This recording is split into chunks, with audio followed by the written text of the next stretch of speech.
জানো তো সেদিন এক নিমন্ত্রণ বাড়িতে খেতে গিয়ে আমার এই চানা মশলাটা ভীষণ ভালো লেগেছিল, তাই ভাবলাম আমি বানিয়ে ফেলি। হাই এভরিওয়ান, আবারও একটি ভিডিওতে তোমাদেরকে ওয়েলকাম জানাই।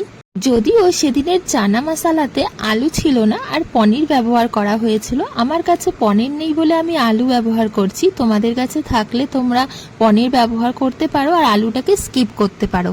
প্রথমে কড়াইয়ের মধ্যে তেল গরম করে জিরে ফোড়ন দিয়ে দিয়েছি, তারপরে আলুগুলোকে নুন হলুদ দিয়ে ভালো করে লাল লাল করে ভেজে নিয়েছি।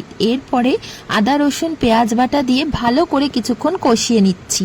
মশলাটার থেকে তেল ছেড়ে দিয়েছে, এখন আমি আগে থেকে নুন হলুদ দিয়ে সেদ্ধ করে রাখা কাবলি ছোলাগুলোকে দিয়ে দিচ্ছি। আর এটাই হলো আসল টুইস্ট, এখানে আমি অ্যাড করছি পরিমাণ মতন টমেটো সস আর ডার্ক সয়া সস।